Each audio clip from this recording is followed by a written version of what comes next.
Bienvenue à notre soirée Chambre Haute 2024. Alors ça va être très fort. Merci merci d'ailleurs au Seigneur pour l'onction qu'il y a dans cette salle. Merci Jésus pour tout ce qu'il fait. Est-ce que tu es prêt à écouter un enseignement et un message qui va vraiment percuter ton cœur? Alors on a vraiment l'honneur d'avoir au milieu de nous l'apôtre Franck Alexandre qui nous vient des Troyes. Est-ce qu'on peut encore plus fort? Yes. Ça va être en progression. Demain, toute la journée, 10h30, 15h. Et après, ça va être la grosse soirée, Total Saint-Esprit, à 19h. Et dimanche matin aussi, 9h30, 11h30 pour les célébrations. Alors, c'est un honneur de l'avoir avec nous. Donc, il va nous parler d'un sujet très important. Et les protagonistes, c'est le Saint-Esprit. Alors, est-ce que vous êtes prêts? Alors, apôtre Franck Alexandre, c'est un honneur pour moi de t'avoir. Amen, amen, amen. Amen. Est-ce que je peux entendre un cri de joie qui fait vibrer le ciel et qui fait trembler les ténèbres? Alléluia! Gloire au Seigneur. Amen. C'est tellement bon de visiter Dunamis, de passer ces moments avec vous. Je vous transmets les salutations de la communauté du Gospel Vision Center que nous avons implanté en pleine période du Covid en 2020. Et aujourd'hui, il y a une magnifique communauté qui se rassemble chaque dimanche avec la manifestation aussi du Saint-Esprit, de nombreuses guérisons intérieures, guérisons physiques, délivrances, baptême dans le Saint-Esprit, des immersions dans la présence de Dieu. Amen. Nous aimons tellement le ministère du Saint-Esprit. Et je bénis Dieu pour ce week-end qui a été placé sous la bannière de la chambre haute. Dis à ton voisin, dis à 2-3 personnes autour de toi, bienvenue dans la chambre haute. Amen. Alléluia. Gloire à Dieu. Alléluia. Est-ce qu'il y a des Ivoiriens dans la salle? Je ne vous ai pas entendu. Est-ce qu'il y a des Ivoiriens dans la salle? Amen, amen, amen. J'étais en Côte d'Ivoire il y a quelques jours et on a une magnifique mission sur la capitale Abidjan, à Yopougon-Niangon, dans la périphérie, dans la communauté du prédicateur, du pasteur, prophète Jean-Marie Tiako, qui vit une véritable croissance dans son église depuis quelques années. Ils sont pas loin de 4000 dans cette communauté. Ils ont aussi envoyé pas loin de 2000 personnes dans les annexes qu'ils viennent d'ouvrir. Ils étaient 6000 il y a quelques années quand je suis allé prêcher là-bas. Et la croissance continue. Il y a une véritable multiplication, non seulement de disciples, mais aussi d'églises. Gloire à Dieu. Et tout cela, c'est le fait du ministère du Saint-Esprit. Amen. J'aimerais vous parler ce soir de ce revivaliste appelé le Saint-Esprit. Amen. Gloire à Dieu. Dieu soit béni. Trop souvent, vous savez, nous avons le défaut dans les milieux pentecôtistes à réduire le ministère du Saint-Esprit à ce qui s'est passé il y a 2000 ans à la Pentecôte, dans la chambre haute, ou encore, à ce qui s'est produit au début du siècle dernier, lorsque l'effusion du Saint-Esprit s'est produite dans l'école biblique de Charles Parham en 1901, et ensuite quand elle a ricoché sur le pays de Galles en 1904, pour ensuite visiter la rue Azusa en 1906. Et pour nous, nous avons souvent 2 dates de référence dans nos milieux sur le ministère du Saint-Esprit. Ça va être la Pentecôte et puis le début du siècle dernier. Mais il faut savoir que le Saint-Esprit a toujours été en action. C'est pourquoi j'aimerais glorifier le Père Céleste qui nous a envoyé Jésus, et Jésus qui nous a envoyé le Saint-Esprit, et le Saint-Esprit qui envoie l'Église. Alléluia. Gloire à Dieu. Alléluia. Dieu soit loué. Des temps de rafraîchissement ont été prophétisés. Je vais essayer d'utiliser la commande, si ça marche. Je vais tester ça tout à l'heure. Mais par la bouche du prophète Jérémie, il est question de ces temps où il va y avoir la pluie de la première et de l'arrière-saison. La Bible parle de cela, de ce peuple a un cœur indocile et rebelle, ils se révoltent et s'en vont. Ils ne disent pas dans leur cœur, craignons l'Éternel, notre Dieu qui donne la pluie en son temps. Amen. Notre Dieu, c'est celui qui donne la pluie en son temps. Amen. La pluie de la première et de l'arrière-saison et qui nous réserve les semaines destinées à la moisson. C'est à cause de vos iniquités que ces dispensations n'ont pas lieu. Ce sont vos péchés qui vous privent de ces biens. La Bible parle de la pluie de la première et de l'arrière-saison. Elle nous parle véritablement de temps de visitation tout à fait particulier où le Saint-Esprit va venir. Et l'appel qui retentit par la bouche du prophète Osée est celui-ci dans Osée chapitre 6 verset 3. « Connaissons, cherchons à connaître l'Éternel, sa venue est aussi certaine que celle de l'aurore, il viendra pour nous comme la pluie. » Amen. Comme la pluie du printemps qui arrose la terre. Répète avec moi, la pluie du printemps qui arrose la terre. Je t'entends pas bien, je t'entends pas bien. La pluie du printemps qui arrose la terre. Amen. Connaissons l'Éternel, cherchons l'Éternel. Il viendra comme la pluie du printemps qui arrose la terre. Amen.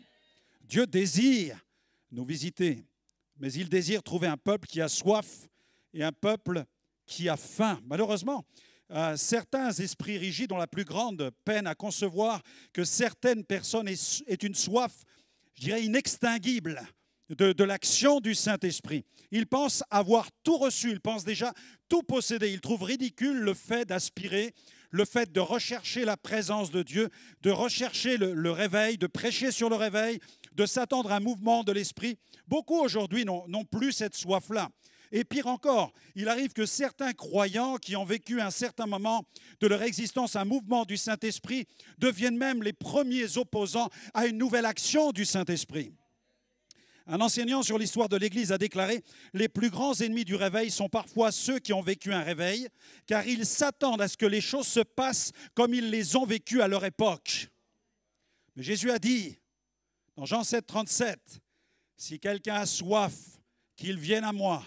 Celui qui croit en moi, des fleuves d'eau vive, alléluia, des fleuves d'eau vive jailliront de son sein, comme le déclare l'Écriture. » Et il évoquait le Saint-Esprit, alléluia. Et le jour de la Pentecôte, lorsque Pierre prêche dans Actes 3, 19, 20, il dit « Repentez-vous, convertissez-vous pour que vos péchés soient effacés, afin que des temps de rafraîchissement viennent de la part du Seigneur et qu'il envoie celui qui a été destiné, à savoir Jésus-Christ. » Donc le temps du renouveau spirituel vient mettre fin à la sécheresse au travers d'une saison de repentance, d'une saison d'humiliation, d'une saison où nous allons passer du temps dans la présence de Dieu pour chercher le cœur de Dieu et réclamer l'effusion du Saint-Esprit. C'est alors que Dieu retrouve sa place au cœur de nos vies et au cœur de la vie des églises. Et Dieu n'est jamais en retard. Quand il décide de visiter, il est à l'heure. Si nous soupirons, alors l'aube d'un jour nouveau va se lever. La Bible le déclare. Mon cœur dit de ta part, psaume 26, verset 8, mon cœur dit de ta part, cherchez ma face. Amen. C'est pourquoi cherchons la face du Seigneur. Dans le psaume 46, verset 5 à 6, il est un fleuve dont les courants réjouissent la cité de Dieu, le sanctuaire des demeures du Très-Haut. Dieu est au milieu d'elle et elle n'est point ébranlée. Dieu la secourt dès l'aube du matin. Amen. Psaume 42, verset 2, comme une biche soupire après des courants d'eau, ainsi mon âme soupire après toi, ô Dieu. Mes amis, dans plus de 50 pays, le Seigneur m'a fait la grâce de prêcher l'Évangile et d'aller dans des pays où le Saint-Esprit visite ces nations depuis de nombreuses années. Je crois que je suis allé plus d'une vingtaine de fois en Argentine. J'ai eu l'occasion de tenir des campagnes, de collaborer aussi avec Carlos Anacondia et d'aller dans des endroits jusqu'en Patagonie, jusqu'ensuite au nord de l'Argentine, là où il y a des populations d'origine, je dirais, almanique, ukrainienne, mélangées à des populations d'origine indienne, et de voir dans ces endroits, dans la Pampa, dans des villages, des milliers de personnes se rassembler, et d'être le témoin d'effusion du Saint-Esprit. Lorsque le Saint-Esprit vient et que des centaines de personnes se mettent tout à coup à parler en langue, alors que vous n'avez même pas parlé, enseigné sur la question du parler en langue. J'ai vécu aussi une visitation extraordinaire dans un no man's land, dans le no man's land de Jayagon, à la frontière du Népal, du Bangladesh et de l'Inde, où là nous sommes allés chercher les Bhoutanais à l'intérieur de leur pays, puisque nous ne pouvions pas entrer au Bhoutan. Nous avons donc réservé des bus, nous avons mis sur pied des voyages organisés, nous avons envoyé une vingtaine de bus qui ont fait la liaison entre le Bhoutan et le no man's land. Et pendant une semaine, nous avons rassemblé plus de 2000 personnes sous un chapiteau. Et nous avons vu la gloire de Dieu avec le salut, la guérison, la délivrance. Et le dernier jour, nous avons vécu un temps extraordinaire lorsque le Saint-Esprit est descendu. Et la puissance de Dieu est tombée sur les 2000 personnes. Les 2000 personnes se sont effondrées par terre. Et tout à coup, se sont mises à parler en d'autres langues, selon que l'Esprit leur a donné de s'exprimer. C'est la puissance de Dieu qui visite les nations. Il y a eu les pluies de la première saison, alléluia. Et puis maintenant viennent les pluies de l'arrière-saison. Parce que Dieu veut appuyer sur l'accélérateur de l'expansion du royaume de Dieu. Alléluia, gloire à Dieu. Amen, j'espère que ça va marcher maintenant. Est-ce que ça marche? Non, oui, ça marche. Alors on va revenir en arrière. Ok, je crois que voilà, la période, nous allons voir premièrement la période avant la réforme. Vous savez que nous réclamons tous du protestantisme. Éphésiens 2:8, c'est par grâce que vous êtes sauvés par le moyen de la foi. Cela ne vient pas de vous, c'est un don de Dieu afin que personne ne se glorifie. C'est par grâce que vous êtes sauvés. Amen, tu peux le dire, c'est par grâce que je suis sauvé. Amen. Dieu soit béni pour ce renouveau qui a eu lieu à l'époque de la réforme. Mais jusqu'à cette période-là, il y a eu tout ce temps avec l'ère apostolique au cours de laquelle le Saint-Esprit a travaillé en empruntant le chemin d'une chambre haute. Amen. Où les 120 qui étaient rassemblés, tout à coup se mirent à parler en d'autres langues selon que l'Esprit leur a donné de s'exprimer. La Bible dit qu'il y a eu comme un bruit. Et il y a eu un vent qui a pénétré ce lieu où ils étaient rassemblés. Et tout à coup, des langues comme des flammes de feu se posèrent sur la tête de tous ceux qui étaient rassemblés. Et c'est vrai que le Saint-Esprit n'est pas toujours un gentleman. Amen. Et quand il est entré, il n'a pas demandé la permission aux 120 de parler en langue. Mais tous ont été saisis par le Saint-Esprit. Amen. Il y a de nombreux exemples dans la parole de Dieu où Dieu est un gentleman. Mais il y a aussi de nombreux exemples où Dieu n'est pas du tout un gentleman. Où il visite et il rencontre son peuple et il manifeste sa gloire. Et là, les 120 se sont mis à parler en d'autres langues. Nous voyons ensuite le réveil en Samarie avec un diacre qui s'appelle Philippe, qui tout à coup est énergisé par la puissance de Dieu. Et ce diacre, qui avait été choisi sur des critères spirituels et aussi sur l'onction du Saint-Esprit, qui était sur sa vie, tout à coup va être propulsé dans un ministère. Il ne sait pas ce que signifie le fait d'être un évangéliste, mais il va se retrouver sur la scène publique à prêcher la bonne nouvelle de Jésus. Il prêche le Christ et la gloire de Dieu se manifeste. Des guérisons, des délivrances, et puis un grand nombre qui se tournent vers le Seigneur. Et ensuite, Pierre et Jean viennent lui donner un coup de main. Ils viennent de Jérusalem, ils imposent les mains à tous ceux qui sont rassemblés. Alors que Philippe avait baptisé d'eau ceux qui entendaient la bonne nouvelle, Pierre et Jean sont venus et ils ont prié afin qu'ils reçoivent un autre baptême, le baptême de feu. Et la foule fut remplie aussi du Saint-Esprit. Nous voyons aussi Pierre qui prêche chez Corneille, un centurion romain. Et alors qu'il est en train d'annoncer la parole de Dieu, tout à coup, le Saint-Esprit descend sur sa famille. Et ils se mettent aussi à parler en langue. Et ils vivent cette expérience de l'effusion du Saint-Esprit. Paul se trouve ensuite à Éphèse, où il y a 12 disciples. Ils ont été enseignés sur le baptême de Jean-Baptiste, un baptême de repentance, dont le but consistait à préparer le peuple pour la venue du Messie. Et Paul fait finalement une étude théologique accélérée sur l'expérience spirituelle qu'ils ont vécue. Donc ils ont entendu parler du baptême de repentance de Jean-Baptiste, mais ils ne connaissent pas le baptême de Jésus. Alors Paul va les baptiser aussi au nom de Jésus. Mais il va aussi prier pour eux. Et la Bible nous dit qu'ils vont parler. Ils vont parler en d'autres langues et ils vont se mettre aussi à prophétiser. Et ils étaient environ 12. Et tous ont reçu cette onction du Saint-Esprit. Donc le début de l'Église primitive, c'est une libération de la puissance de Dieu, de l'onction du Saint-Esprit.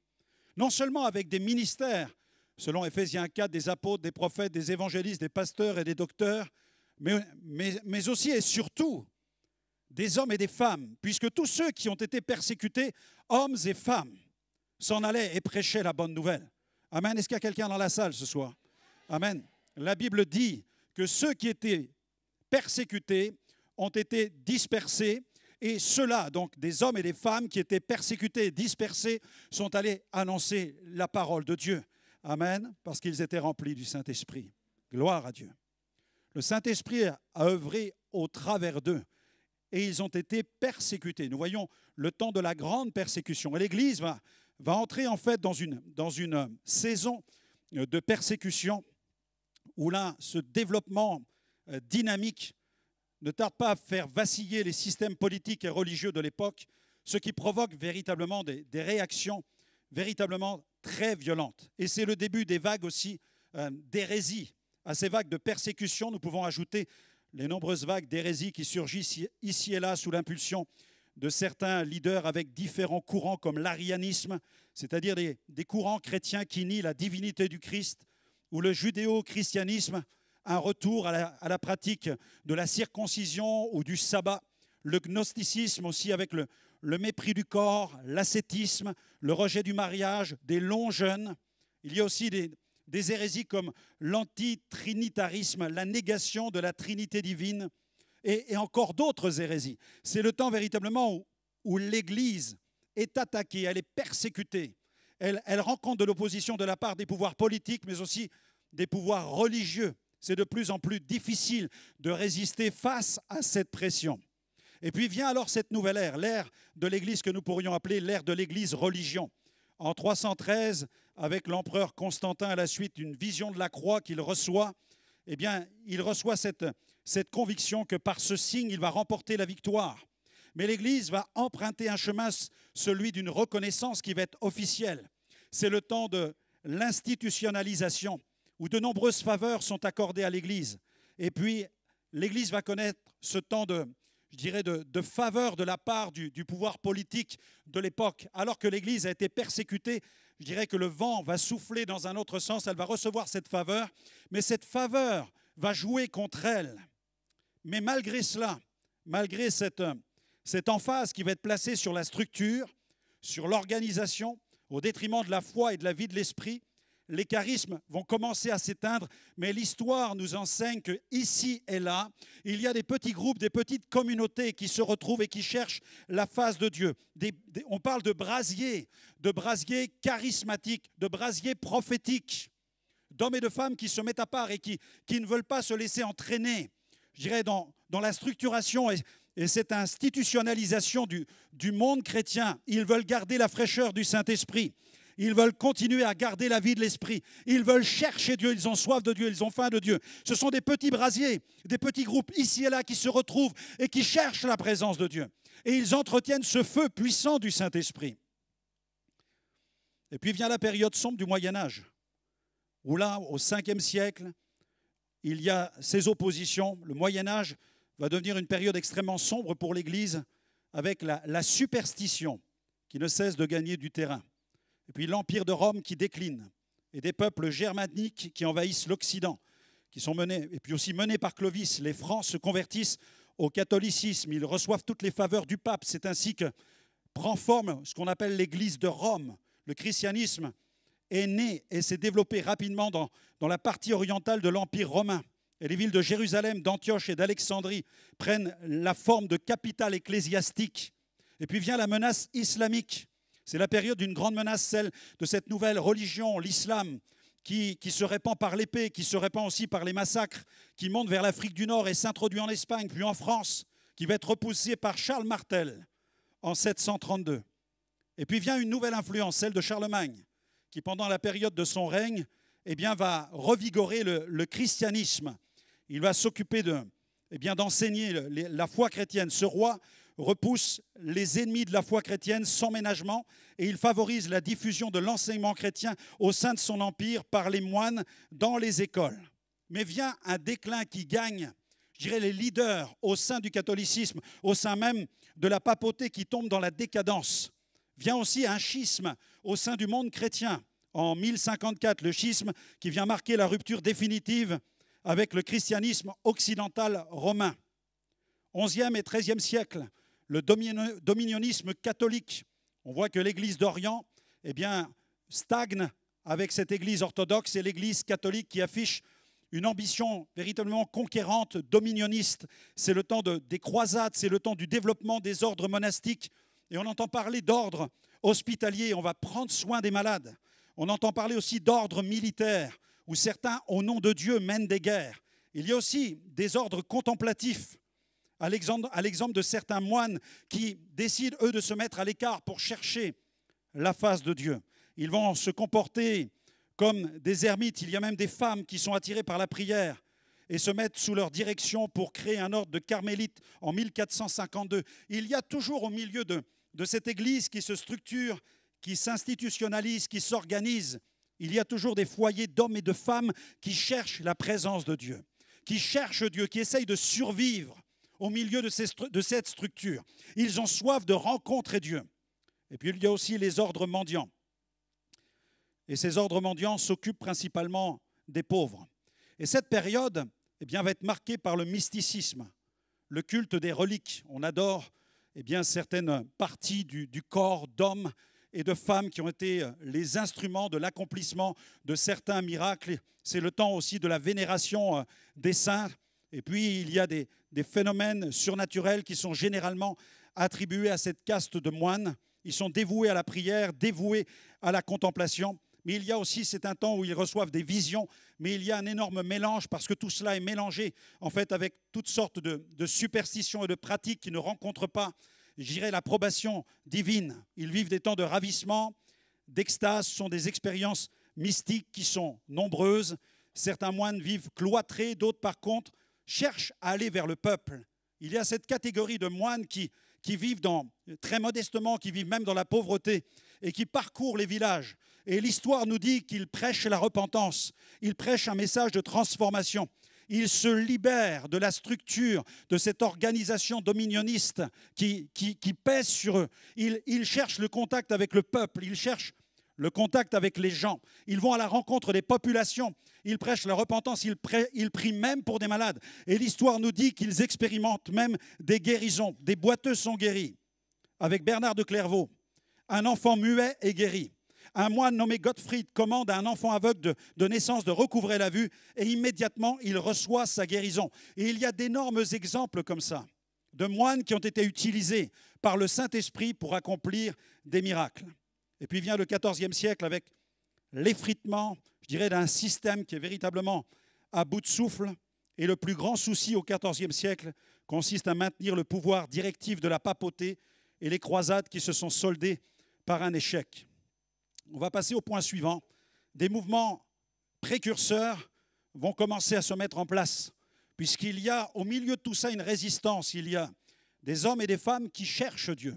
Ce sont des mouvements précurseurs de la réforme. Vous avez certainement entendu parler des Cathares, ou même vous avez entendu parler des Albigeois, ou alors du mouvement des Vaudois, des hommes et des femmes qui cherchent Dieu et qui désirent retrouver le contact avec le cœur de Dieu. Ils cherchent la présence de Dieu. Ils veulent se mettre à part pour recevoir cette visitation de la part de Dieu. Il y a même le mouvement aussi des Lollards. C'est un mouvement qui s'indigne face à l'immoralité, la cupidité des leaders de l'Église traditionnelle, de l'Église institutionnalisée. Eux, ils cherchent la présence de Dieu. Et il va y avoir ce temps où ces hommes, ces femmes se mettent à part dans des réunions pour chercher l'Esprit de Dieu. Et le terme Lollard est issu de l'allemand qui signifie en fait marmonner, chantonner à voix basse. Il commence à élever des chants, il commence à parler sous l'onction du Saint-Esprit. Et ce mouvement est véritablement précurseur des idées de la réforme protestante. Et vient alors ce temps de la réforme, de la période de la réforme 15e et 16e siècle, avec Luther qui, lui, va résister contre le pouvoir de l'Église institutionnalisée. Lui, il est indigné face à ces exigences de la religion traditionnelle, où il faut payer pour être pardonné en ayant recours à des indulgences. C'est le retour à la Bible, c'est le retour aux Saintes Écritures. Et il va être rejoint par des hommes comme Zwingli en Suisse ou Jean Calvin. Et ces hommes désirent revenir à la parole. Ils veulent revenir au contenu de la parole. Ils désirent retrouver, je dirais, ce code que Dieu nous donne pour pouvoir vivre la vie chrétienne. C'est un temps de réveil, c'est déjà un mouvement de l'esprit. La Bible dit que toute écriture est inspirée de Dieu. La Bible est inspirée par le Saint-Esprit. Et lorsque nous aimons Dieu, que nous aimons le Saint-Esprit, nous disposons de la parole prophétique par excellence qui s'appelle la Bible. C'est pourquoi il est important que nous soyons des hommes et des femmes de la Bible, des hommes et des femmes des Saintes Écritures. Pour pouvoir recevoir toute inspiration de Dieu, toute révélation de la part de Dieu doit pouvoir être confrontée à ce que la Bible enseigne. Et ces hommes vont revenir à l'écriture seule. Seule l'écriture, seule la foi, seule la grâce, seul Christ et seule la gloire à Dieu. Ils vivent pour la gloire de Dieu. Et la Bible parle des Français protestants. Vous avez certainement entendu parler de ce terme des Huguenots. Et ils vont être profondément imprégnés de la doctrine calviniste. Et ils vont vraiment répandre la parole de Dieu. Ils vont être engagés dans un mouvement de diffusion de la parole de Dieu. C'est l'époque de la Renaissance. C'est l'époque aussi de la création de l'imprimerie. C'est l'époque des grandes découvertes. C'est une période de grande révolution. En fait, on pourrait comparer la révolution de l'Internet à cette révolution qu'ils ont connue avec la création de l'imprimerie par Gutenberg, où les textes des Saintes Écritures vont connaître une véritable démocratisation, où les pages de la Bible, les textes de la Bible, vont être mis à la disposition de tous ceux qui désirent l'acquérir, de telle manière que chacun, homme et femme du peuple, peuvent lire la parole de Dieu et trouver le chemin qui va leur permettre de rencontrer Dieu. La puissance de ce réveil va être extraordinaire. Mais ils vont rencontrer, les Huguenots vont rencontrer une véritable persécution à tel point qu'ils vont devoir fuir. Mais ils vont recevoir et vivre des temps de visitation extraordinaire de la part du Saint-Esprit. Je pense à ce récit d'Henry Bird qui a écrit au sujet des manifestations physiques vécues par les Huguenots. Ce sont des textes historiques qui nous parlent de ces temps où le Saint-Esprit est venu les fortifier. Par exemple, ces personnes tombaient soudain en arrière, et tandis qu'elles étaient étalées de tout leur long par terre, elles passaient par des contorsions étranges et apparemment involontaires. Leur poitrine semblait se soulever, leur ventre se gonfler. Ensuite sortaient de leur bouche, entrecoupées de sanglots, des paroles de grâce, des paroles appelant à la repentance, des paroles prophétiques, de la bouche de très jeunes enfants, pourtant seulement en contact avec le patois de la province, sortaient des textes de l'Écriture en pur français. Lorsque la transe cessait, ils déclaraient ne se souvenir de rien de ce qui s'était passé et de ce qu'ils avaient dit. On peut dire amen à cela. Est-ce que je peux entendre un amen à cela? Amen, gloire à Dieu. La puissance du Saint-Esprit qui est descendue sur ces protestants français qui recherchaient la présence de Dieu et qui résistaient à l'Église, l'Église religion, l'Église système. Nous avons besoin de chercher les courants qui réjouissent la cité de Dieu. Ce sont les courants puissants du Saint-Esprit. Et de ce mouvement qui gagne les Huguenots vont émerger des mouvements avec des réveils que nous appelons les premiers réveils piétistes chez les Ménonites, avec aussi la redécouverte de l'anabaptisme, donc la redécouverte du baptême d'eau. Il y a aussi les congrégationalistes, les baptistes aussi, sous l'impulsion de John Smith. Des églises de type baptiste apparaissent en Hollande. C'est un retour à la Bible, c'est un retour au baptême par immersion, où les hommes et les femmes qui se tournent vers Jésus sont plongés totalement, entièrement dans l'eau, symbole de la mort à cette vie de péché et symbole aussi de la résurrection, de ce désir de vivre une vie totale et nouvelle pour Jésus-Christ. Il y a aussi les mouvements des Quakers de George Fox, où là, poussés par le Saint-Esprit et face à ces puissants appels à la repentance, certains des auditeurs, de ceux qui écoutent George Fox, se trouvent terrassés. Ils sont aussi saisis de tremblements. George Fox raconte « Je me rendis à Mansfield, je me sentis poussé à prier, et la puissance du Seigneur était si grande que la maison sembla trembler. Et puis viennent les temps avec les prophètes Sévenol ou les Camisards, où au XVIIe siècle, un mouvement de réveil se répand en France, dans le Dauphiné, puis dans le Vivarais, pour embraser les Cévennes et le Bas-Languedoc. C'est un temps où Dieu va déverser un esprit de prophétie. On parle de centaines et même de milliers de jeunes prophètes, des enfants qui reçoivent une onction de prophète. C'est un temps extraordinaire de renouveau spirituel. Au milieu de l'Église religion, au milieu de l'Église système, au milieu de l'Église structure, il y a les courants qui réjouissent la cité de Dieu. Au milieu de cette Église, avec ce reste qui cherche la présence de Dieu et qui est persécuté, il y a le désir de chercher Dieu, de chercher le Saint-Esprit. Et l'Esprit de Dieu descend sur tous ceux qui cherchent sa face. Et ils sont vivifiés par le ministère de l'Esprit et ils sont utilisés pour prophétiser et proclamer le message du plein évangile. Alléluia. Dieu soit béni. Et ça continue, parce que le Saint-Esprit, au cours de ces siècles, de tous ces siècles, n'a jamais cessé d'agir et d'activer des ministères. Et là, nous entrons dans ce temps où des revivalistes vont commencer à émerger. Mes amis, ce sont des ministères de puissance, des hommes que Dieu suscite, des hommes que Dieu remplit, des hommes que Dieu anime, qui prêchent la repentance, qui prêchent la conversion, qui prêchent la manifestation de la gloire de Dieu. Et ils sont saisis avec une telle onction que tous ceux qui les écoutent sont visités par la puissance du Saint-Esprit. Alléluia, Dieu soit béni pour la manifestation de Dieu avec ces hommes. Des grandes figures se distinguent au niveau des campagnes d'évangélisation. John Wesley, George Whitefield, Jonathan Edwards, Charles Finney. Ces hommes sont saisis par le Saint-Esprit.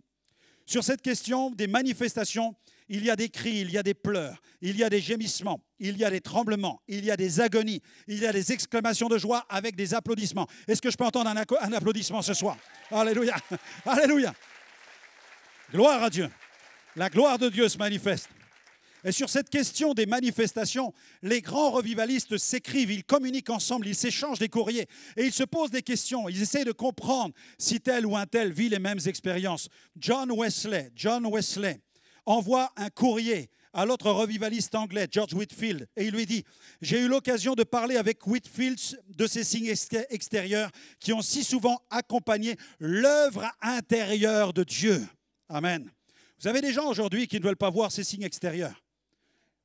Et pourtant, les plus grands revivalistes ont vécu les manifestations de ces signes. Et ils s'interrogeaient sur ces manifestations. Ils s'envoyaient des courriers pour demander à l'autre, est-ce que tu vis ces manifestations-là? Et l'autre expliquait, je vis ces signes-là. Et ils essayaient de comprendre pourquoi les auditoires étaient saisis d'une telle manière, avec des cris de joie, avec parfois des moments de terreur, des gémissements, avec des temps d'effondrement, où ils étaient saisis par le Saint-Esprit. George Whitefield, il raconte ceci. Au cours d'une campagne, il fait cette analyse. Chez Whitefield, les campagnes atteignent des multitudes. On peut noter des manifestations semblables à celles qui sont rencontrées dans les réunions de John Wesley. Il écrit ceci, le jour suivant. Il n'eut pas plutôt commencé pour mettre son sermon en pratique, à inviter tous les pécheurs à croire en Christ, que 4 personnes s'écroulèrent tout près de lui, presque ensemble. L'une d'elles resta sans connaissance ni mouvement. Une autre fut prise de violents tremblements. La troisième eut des convulsions, ne faisant entendre que des gémissements, et invoqua Dieu avec des cris et des larmes. Wesley écrit de cela. À partir de maintenant, je crois que nous permettrons à Dieu de poursuivre son œuvre, comme il l'entendra. On peut dire amen à cela. Amen. L'histoire est têtue, amen. Jonathan Edwards aussi a vécu des phénomènes surnaturels. On raconte que dans ces campagnes, il est fait état de personnes qui se trouvent incapables de se tenir debout ou de parler. Moi, j'ai eu l'occasion souvent de voir des hommes et des femmes saisis par le Saint-Esprit, incapables de se tenir debout. Des fois, on me pose la question, pourquoi les gens tombent dans vos réunions? Je réponds, parce qu'ils n'arrivent pas à tenir debout. D'autres bondissent de toute leur force, avec une joie et une exultation puissante. On peut noter dans les textes historiques des émotions extraordinaires, amen, accompagnées de démonstrations physiques et criantes, de chagrin, des démonstrations d'amour, de joie, de larmes, de tremblements, de gémissements, de cris, de souffrances dans le corps, de défaillance de la force physique, de crise, de soubresauts et de convulsions. Certaines personnes connaissent des transes, des visitations, des ravissements. Jonathan Edwards rapporte, ces transports intenses, une fois passés, eurent des effets persistants parce qu'ils laissèrent sur l'âme une douceur, une paix, une humilité profonde, ainsi qu'un nouvel engagement du cœur à vivre dans le respect de Dieu, à veiller et à combattre le péché. Est-ce qu'on peut dire amen à cela? Alléluia. Gloire à Dieu. Et il lance un avertissement. Ceux qui ne croient pas que de telles choses soient le fruit du véritable esprit feraient bien de se demander à quel genre d'esprit ils s'attendent et pour lequel ils prient et quel genre de fruit il doit produire quand il viendra. Alléluia, viens Saint-Esprit. Ouhouhou. Amen, amen, amen.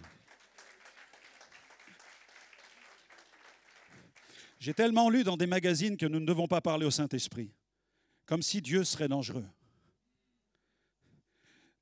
La Bible dit, le Seigneur, c'est l'Esprit. Je répète, la Bible dit, ceux qui m'écoutent sur les réseaux, la Bible dit, le Seigneur, c'est l'Esprit. Donc si je parle au Saint-Esprit, je parle à qui? Je parle à Dieu, donc au Seigneur. Amen. Donc tu as le droit de parler au Saint-Esprit. Amen. Dieu soit loué. Alléluia. Et si tu parles au Saint-Esprit, tu ne crains rien. Et si tu demandes au Saint-Esprit la bénédiction, Jésus dit, tu ne vas pas recevoir un scorpion. Non, si tu pries au nom de Jésus et que tu demandes l'onction du Saint-Esprit, tu ne peux pas recevoir autre chose. Rien d'autre ne va s'incruster, ne va s'infiltrer. Charles Finet, lui aussi, vit un réveil extraordinaire. Il voit les manifestations. Ses campagnes sont accompagnées de violents phénomènes avec de profondes repentances. Après avoir parlé ainsi pendant environ un quart d'heure, les auditeurs parurent enveloppés d'une solennité formidable et ils tombèrent sur le sol en criant « Miséricorde ». Si j'avais eu une épée dans chaque main, je n'aurais pas pu les abattre plus vite qu'ils ne tombaient.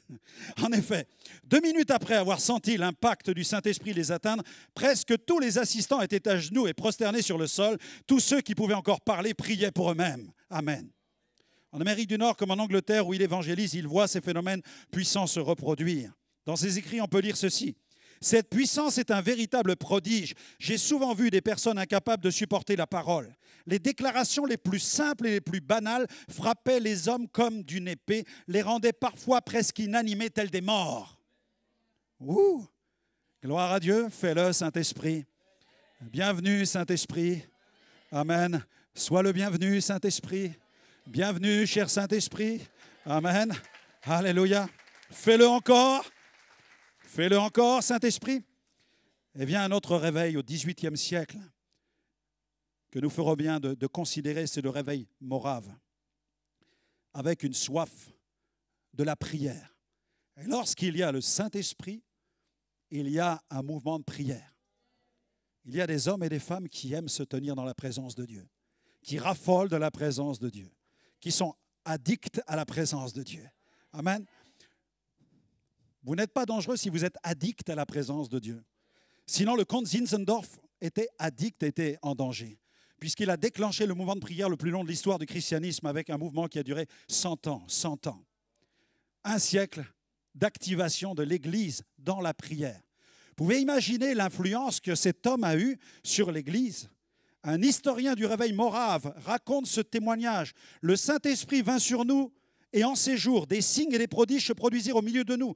Une grande faim pour la parole de Dieu prit possession de nous et nous avions 3 services par jour, 5h et 7h30 du matin et 9h le soir. Un désir surpassait le reste, que le Saint-Esprit ait le plein contrôle. Amen. Ceux dont nous nous vantons, qu'ils ont eu un impact sur l'Église et qui ont été à l'origine de transformation du christianisme, de réactivation des dons spirituels. Ceux-là parlaient du Saint-Esprit et ils demandaient au Saint-Esprit de venir prendre le contrôle des réunions qu'ils organisaient. Amen. Donc, recherchons cette présence. Vient un autre temps, une autre saison, après le réveil morave, c'est le temps des grandes missions, où là, des hommes vont se lever pour aller apporter l'Évangile aux extrémités de la terre. C'est une ébullition spirituelle qui tend à réactiver le feu missionnaire dans le cœur de bien des serviteurs de Dieu. En 1792, le pasteur baptiste William Carey décide de fonder la Société missionnaire des Indes. En 1793, il embarque pour les Indes. Le feu de cette initiative divine va gagner la plupart des églises de l'époque. Il fera véritablement office de précurseur de la grande mission moderne et de nombreux serviteurs de Dieu et servantes de Dieu vont emprunter son sillon. Et vient un autre mouvement, le mouvement des frères. Vous avez certainement entendu parler de George Muller. Et ce mouvement des frères, c'est un mouvement d'hommes, de femmes qui cherchent encore et toujours plus le cœur de Dieu. Je bénis Dieu, c'est qu'au travers de tous ces siècles, il y a des hommes pieux. Il y a des hommes et des femmes qui cherchent le cœur de Dieu, qui ne veulent pas se laisser atrophier, engloutir par le système, mais qui cherchent le cœur de Dieu, qui désirent la présence du Saint-Esprit, qui désirent être en bénédiction au monde dans lequel ils évoluent. Et c'est le cas de George Muller, qui s'occupe d'orphelins, on estime que 100 000 enfants sont passés par les structures de cet homme. Et cet homme a été un instrument incroyable de bénédiction. Il a vu des provisions incroyables. Il fallait nourrir des enfants. Parfois, il n'avait plus rien pour les nourrir. Et Dieu intervenait d'une façon tellement surnaturelle qu'il pouvait pourvoir aux besoins de tous ses enfants. Il a fait l'expérience de la provision matérielle, de la provision en nourriture pour s'occuper de tous ces orphelins. La gloire de Dieu s'est manifestée. En 1843, il visite la Prusse pendant 6 mois où il enseigne dans des rencontres sur un thème, le thème qui lui est cher. il enseignait, cet homme, George Muller, écoutez-moi bien, il enseignait sur ce sujet l'attente de l'Esprit Saint, la conduite de l'Esprit Saint. Amen.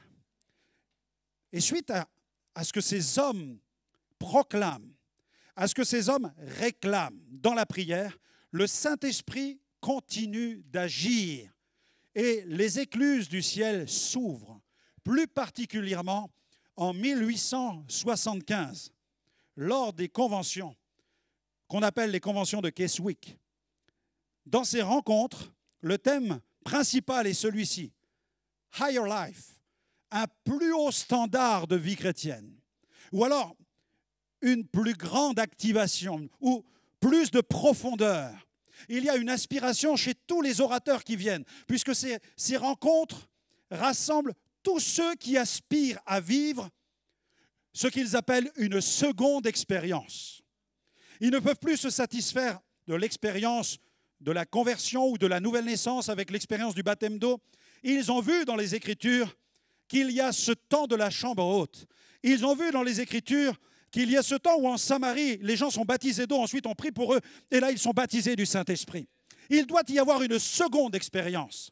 Il y a quelque chose de nouveau à vivre. Et ceux qui viennent enseigner dans ces conventions sont des personnalités telles que Hudson Taylor, F.B. Meyer, ou alors Tozer, le prophète des temps modernes. Ces hommes viennent et ils enseignent la théologie sur le réveil. Et cette convention parvient à réunir les plus grands orateurs de l'époque. On y trouve Moody, Murray, on y trouve aussi Wigglesworth ou alors Willie Burton. Ces hommes qui sont d'horizons, je dirais, dénominationnels différents. On trouve des presbytériens, on trouve des méthodistes, on trouve des baptistes, on trouve des salutistes, on trouve des hommes et des femmes du mouvement des frères, des réformés hollandais. Et Moody aussi, l'évangéliste Moody, devient le fer de lance de conférences semblables en Amérique. 1875. 1875, c'est le tournant.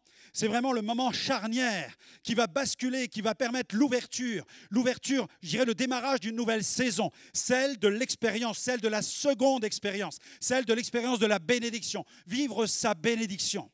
Et il y a dans les rencontres de Keswick quelques Gallois, et on les entend bredouiller dans des langues bizarres. Ils se réunissent et ils empêchent tout le monde de dormir. Parce qu'après les journées intenses d'enseignement, les Gallois continuent à prier dans les dortoirs. Et on raconte qu'ils parlent dans des langues étranges. Parce que déjà au Pays de Galles, l'esprit commence à se répandre. Et les Gallois sont là déjà en 1875, avant Azusa Street. Vous imaginez, on est bien avant Azusa Street, 1906.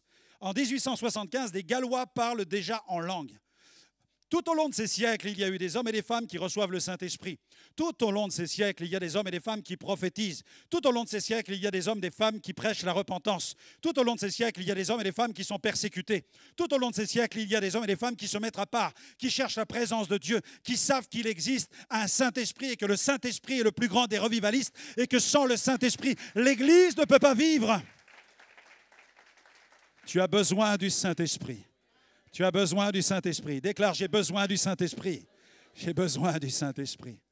C'est le plus merveilleux des revivalistes. Alléluia. Et ils vont vivre ce temps de la recherche. Ils sont à la recherche de ce qu'on appelle la perfection chrétienne. Ils luttent pour cette perfection. La sainteté dans l'âme, dans l'esprit et dans le corps. Et c'est là qu'émerge ce que nous appelons les mouvements de guérison. Derrière cette aspiration à la perfection totale, il y a le souci d'être en bonne santé. Et à cette époque, bien des chrétiens sont malades. Et on enseigne la perfection totale. Et quand quelqu'un est malade, ça n'est pas normal. Donc il faut lutter contre la maladie. Donc des hommes et des femmes commencent à prêcher la guérison. Vous avez de grandes personnalités à l'époque que Dieu utilise. Avant qu'ils soient baptisés du Saint-Esprit, Wigglesworth tient déjà des campagnes d'évangélisation. Et il prie pour les malades de façon parfois ultra dynamique, à coups de poing. Et il voit des guérisons se produire quand il frappe les gens, emportés par son enthousiasme. Et parfois, emportés par son enthousiasme, certains le lui rendent bien aussi parce qu'en retour, et parfois il lui est arrivé de prendre un aller-retour en fait. Parce que les gens ne sont pas habitués à cela, mais lui, il est tellement rempli de foi, il est tellement convaincu que Dieu nous veut en bonne santé et que Dieu est un Dieu qui guérit, qu'il envoie la guérison. Il inflige la guérison parfois, au nom puissant de Jésus. Amen, amen, amen. Et il faut que le chrétien soit en bonne santé morale, en bonne santé spirituelle et en bonne santé physique. Et vous avez des personnalités qui sont utilisées de façon extraordinaire comme John Alexander Dowie. Ou cette femme, il y a des femmes dans la salle? Je ne vous ai pas entendu, est-ce qu'il y a des femmes dans la salle? Ça devient bon, amen. Alléluia. Ou Maria Woodworth-Setter. Maria Woodworth-Setter. Je vous encourage à vous procurer un livre qui s'appelle « Voici les signes ». Voici les signes. Vous pouvez le trouver en anglais gratuit sur Internet. Maria Woodworth-Setter. Cette femme qui va être utilisée par le Saint-Esprit à l'âge de 13 ans. La jeune adolescente reçoit dans son cœur un appel à proclamer la bonne nouvelle. Et en tant que femme, elle fait rapidement face à l'opposition des hommes. Mais Dieu va lui ouvrir la route et confirmer sa prédication avec de grands prodiges. Amen. Un rapport rappelle l'événement suivant. 15 personnes répondirent à l'appel, implorant la grâce. Des hommes et des femmes tombèrent à terre comme morts.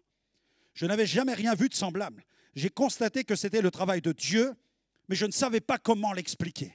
C'était l'onction qui descendait. Elle a implanté des églises. Vous savez qu'aux États-Unis, un grand nombre d'églises ont été implantées par des femmes jusqu'au Canada, jusqu'au nord du Canada. Amen.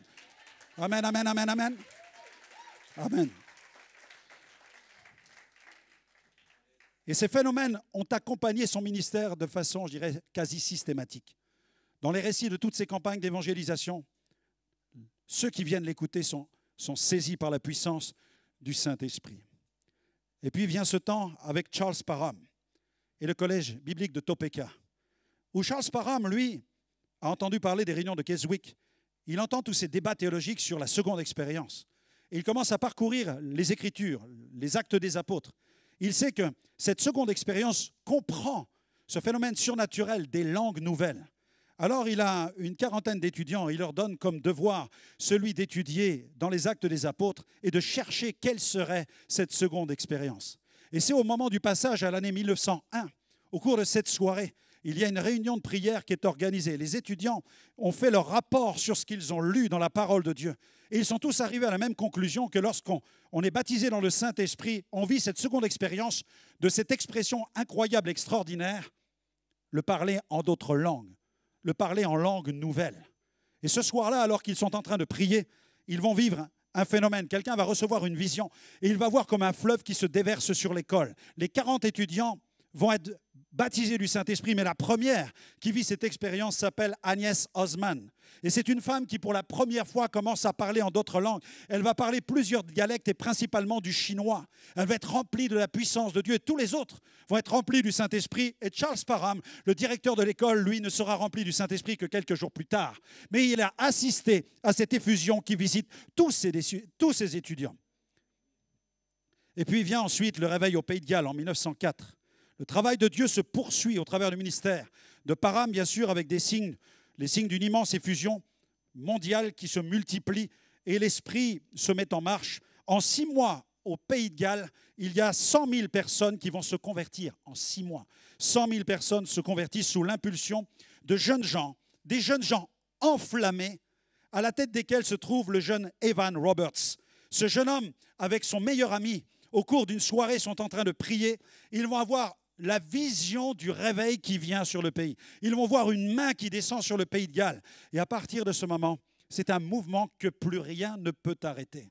Et Evan Roberts, prédicateur plutôt énigmatique, si vous voulez découvrir sa vie en profondeur, je vous invite à suivre toutes les émissions que nous avons faites dans notre ministère sur les revivalistes d'hier et d'aujourd'hui.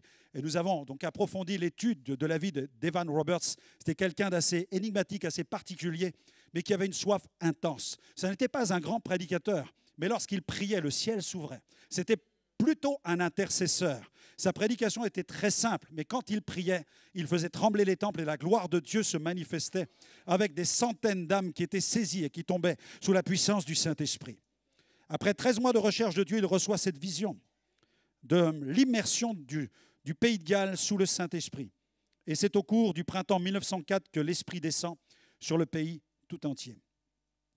Ensuite vient ce temps, en 1906, d'une effusion qui va gagner la rue Azusa. C'est le point d'orgue à tout ce travail, je dirais, du Saint-Esprit accompli au fil des siècles, qui va trouver sa résonance dans une effusion qui va produire un mouvement d'évangélisation à l'échelle, je dirais à l'échelle planétaire, celle de la rue Azusa. De janvier à février 1906, William Seymour, âgé de 31 ans, suit les cours de Charles Parham, dont nous venons de parler. Mais à cause des lois sur la ségrégation raciale, donc Seymour ne peut pas rentrer dans la classe. Il a réussi à négocier avec Charles Parham. Il se tient sur le parvis, la fenêtre est ouverte et il écoute les enseignements de Parham sur le baptême dans le Saint-Esprit. Et cet enseignement remplit son cœur, il en est convaincu. Il faut vivre cette expérience. Donc il va commencer à chercher Dieu.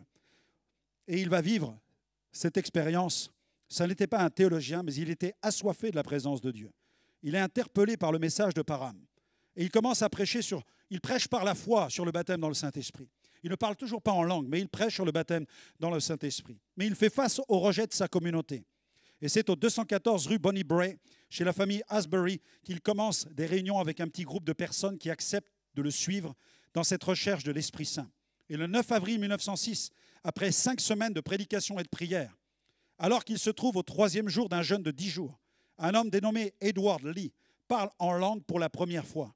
Le soir même, le 9 avril 1906, les 2 hommes se rendent à la maison des Asbury pour la réunion du soir, où ils rendent témoignage. Et ce soir-là, 7 personnes supplémentaires font la même expérience. La réunion s'embrase. Plusieurs tombent à genoux, d'autres sortent et dehors se mettent à prophétiser et à parler en langue. Pendant 3 jours, l'assemblée célèbre ce qu'elle appelle la Pentecôte qui est restaurée. Et plusieurs de ceux qui sont visités restent des heures dans la présence de Dieu.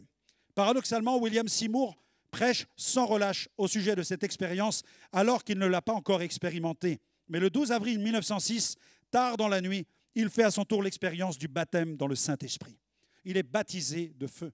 Et ça va être, je dirais, un cataclysme qui va se répandre jusqu'aux extrémités de la terre, puisque du monde entier, on viendra dans la rue Azusa pour recevoir et vivre l'expérience du baptême dans le Saint-Esprit.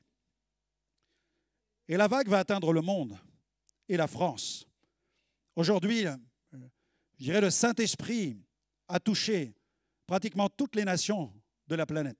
Selon World Evangelism Statistics et Mission Giving, chaque jour, 74 000 personnes viennent à Jésus dans le monde, soit l'équivalent de 3 083 nouveaux convertis toutes les heures. Toutes les heures, c'est la Pentecôte que nous expérimentons sur la planète. Alléluia. Dieu soit béni. Chaque semaine, ce serait 3 500 églises qui s'ouvrent dans le monde. Un article du Pew Research Center de décembre 2011 nous apprend que pentecôtistes et charismatiques confondus représenteraient 584 millions de membres sur la planète. 584 millions de membres. Si tu parles en langue, tu n'es pas un extraterrestre. Sois tranquille, il y a du monde autour de toi qui a fait l'expérience du parler en langue. Jésus a dit, je bâtirai mon église. Et je terminerai par là ce soir, par ce point. Un tsunami charismatique va gagner la planète. Amen. Un tsunami charismatique. Amen. Gloire à Dieu. Jésus a dit, la bonne nouvelle sera prêchée pour servir de témoignage à toutes les nations. Alors viendra la fin. Amen. La parole prophétique de Jésus concerne toutes les nations.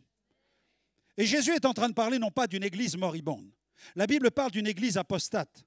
Elle nous parle des vierges sages, mais elle nous parle aussi des vierges folles. Mais elle parle aussi des vierges sages qui ont pris soin de mettre de l'huile de côté. Et lorsque la nuit vient, elles ne sont pas prises par surprise, au contraire, parce qu'elles ont fait des réserves d'huile. Elles ont payé le prix pour en avoir. Amen. C'est pourquoi il est important que vous puissiez faire le plein d'huile du Saint-Esprit. Parce qu'un mouvement charismatique va toucher la planète. Et nous sommes entrés dans cette saison-là. Dis-le avec moi, c'est la bonne saison. C'est la saison charismatique. Alléluia. C'est la saison de la manifestation du souffle du Saint-Esprit. La Bible parle des dons spirituels. Alléluia. Pneumatikos. Les dons spirituels. Le pneuma, c'est le souffle. Les dons qui sont soufflés par le Saint-Esprit. Et il nous faut déployer les voiles pour que le Saint-Esprit souffle dans notre cœur et que l'onction puisse œuvrer au travers de notre vie. Elle parle de ces dons en grec doréa, les cadeaux de Dieu. Ce sont des cadeaux que Dieu nous fait. Elle parle des charismas, des manifestations de la grâce, les dons spirituels, l'onction du Saint-Esprit. Pour impacter toutes les nations, il nous faut le Saint-Esprit. Nous ne pourrons pas apporter une transformation des populations de cette planète sans l'onction du Saint-Esprit. Jésus a prophétisé, la bonne nouvelle sera prêchée à toutes les nations. Comment la bonne nouvelle pourra-t-elle atteindre toutes les nations avec une église moribonde? La théologie de l'église décliniste n'est pas dans la parole de Dieu. La Bible parle d'une église apostate, c'est-à-dire d'une église qui rejette le Saint-Esprit. La Bible parle d'une église qui s'éteint. La Bible parle d'une église qui se fige dans le formalisme, le légalisme et le pharisianisme. Mais elle parle aussi d'une église de résistants. Elle parle d'une église d'hommes et de femmes qui cherchent le cœur de Dieu et qui veulent absolument le Saint-Esprit. Alléluia. Dieu soit béni. Le Saint-Esprit est là pour énergiser l'église. Vous recevrez de la puissance et vous serez mes témoins. Et ce n'est qu'avec une église vivante et remplie du Saint-Esprit que cette bonne nouvelle pourrait être prêchée à toutes les nations. Et non pas une église moribonde. Comment résister à toutes les pressions, à toutes les persécutions, à toutes les oppositions sans l'onction du Saint-Esprit? Comment une église apostate peut-elle porter ce flambeau dans toutes les nations? Jésus a dit, je bâtirai mon église. Et les portes du séjour des morts ne prévaudront point contre elle. Et c'est le Saint-Esprit qui génère des courants à l'échelle planétaire. C'est pourquoi aujourd'hui il y a des courants de guérison sur toute la planète. C'est pourquoi il y a des courants de délivrance, des courants de louange. Il y a deux courants qui se croisent, mais qui ne portent pas, qui ne possèdent pas le même ADN. Il y a le courant du conservatisme. Il y a le courant du revivalisme. Le Saint-Esprit est le plus grand des revivalistes. C'est pourquoi je t'invite à te laisser emporter par le courant du revivalisme et à dire, viens Saint-Esprit, remplis-moi de feu, baptise-moi de feu, viens me renouveler. Et je ne parle pas seulement du parler en langue. Je crois qu'il y a le baptême dans le Saint-Esprit avec les langues. Mais je crois qu'il y a aussi, Jean-Baptiste a dit, vous baptisera du Saint-Esprit et de feu. Je crois qu'il y a aussi un baptême de feu. Je crois que nous avons besoin de demeurer dans le baptême de feu et pas seulement dans la glossolalia avec l'expression des langues. Je crois que nous sommes entrés dans cette saison où Dieu ne désire pas seulement que nous parlions en langue, mais que nous soyons remplis de feu. Car j'ai vu trop de chrétiens qui parlent en langue aujourd'hui et qui ont perdu le feu du Saint-Esprit. Ils ont reçu un don à un moment particulier, mais ils ont perdu l'onction. Et il nous faut garder l'onction du Saint-Esprit. Il nous faut faire le plein d'huile comme les vierges sages l'ont fait. Et nous vivons cette accélération depuis le début du XXe siècle, avec le mouvement de Topeka, avec le mouvement d'Azusa, avec le réveil du Pays de Galles, avec les porteurs de ce message comme Wigglesworth, qui a parcouru le monde et prêché le message de la foi. Et depuis 1950, nous sommes les témoins de mouvements de puissance, avec un mouvement de croisade de masse, avec T.L. Osborne, Oral Roberts, dans le mouvement charismatique dans les années 60, avec le renouveau au sein de certaines mouvances évangéliques, pasteurs et églises. Dans les années 70, a émergé un nouveau courant qui a réjoui la cité de Dieu, le mouvement de la foi, avec une vie victorieuse, avec la santé physique par la guérison divine, avec l'abondance par les provisions surnaturelles que Dieu peut donner à ta famille, à ton ministère, à ton église. La Bible dit que Dieu crée la prospérité. Dieu crée la prospérité. Est-ce que tu veux aussi une prospérité matérielle? Je ne t'ai pas bien entendu. Est-ce que tu veux la pauvreté? Dis pas amen. Est-ce que tu veux que Dieu pourvoie à tes besoins, comme le dit la Bible? Avec quoi? Avec richesse et gloire en Jésus-Christ. Amen. Et la gloire de Jésus, elle est immense. Dieu est capable de pourvoir à tes besoins de façon extraordinaire. Alléluia. 1980, mouvement prophétique avec le combat spirituel, avec la louange, avec le ministère de prophète. 1990, avec un nouveau courant qui réjouit l'Église, le mouvement apostolique, la reconnaissance de la diversité des ministères, apôtres, prophètes, pasteurs, évangélistes, docteurs, tous ces ministères réactivés, la restauration des 5 ministères. Nous sommes dans ce 21e siècle maintenant. C'est maintenant un nouveau courant que Dieu lève. C'est le mouvement des agents du royaume de Dieu. Commence à déclarer, je suis un agent du royaume de Dieu. Je suis un agent du royaume de Dieu. Jésus a dit, voici les miracles qui accompagneront ceux qui auront cru. En mon nom, ils chasseront les démons, ils imposeront les mains malades et les malades seront guéris. Amen. Jésus a prophétisé cela sur tous ceux qui croient. S'ils boivent quelques breuvages mortels, cela ne leur fera aucun mal. Ils saisiront même des serpents. Ils vont avoir la puissance de marcher sur toute la puissance de l'ennemi et rien ne pourra leur nuire. C'est l'Église que Jésus lève pour les temps de la fin. C'est l'Église que Jésus est en train d'initier. C'est celle qu'il est en train de réactiver. Une Église forte, une Église puissante, qui a le pouvoir de transformer les nations. C'est un mouvement d'expansion. Voici les miracles qui accompagneront ceux qui auront cru. C'est l'accomplissement de la parole prophétique de Joël. Vos fils et vos filles prophétiseront. Amen. Et cette puissance n'est pas réservée seulement aux pasteurs. Oui, amen, amen, amen, amen. C'est pour tout le monde. Amen. Alléluia. Certains disent non, la puissance, tout cela c'est réservé aux pasteurs. Acte 9, un disciple nommé Ananias. Et le disciple nommé Ananias a été utilisé par le Saint-Esprit pour mettre ses mains sur un persécuteur qui s'appelle Saul de Tarse. Et de cette imposition des mains a émergé un apôtre. Un disciple a contribué à l'activation d'un ministère apostolique. Amen.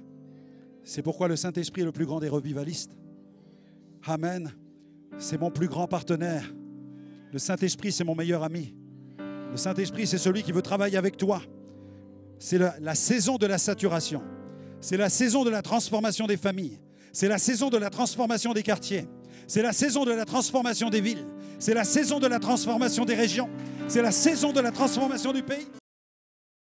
Bonjour Église Dynamique, j'espère que vous avez aimé le message et que vous avez pu être bénis. N'oubliez pas de vous abonner et de cliquer sur la petite cloche en dessous de la vidéo pour recevoir toute l'actualité de l'Église Dynamis. Vous pouvez aussi nous suivre sur les réseaux sociaux comme Instagram et Facebook. Et si vous avez à cœur de nous soutenir, vous pouvez cliquer sur le lien dans la description. À la semaine prochaine!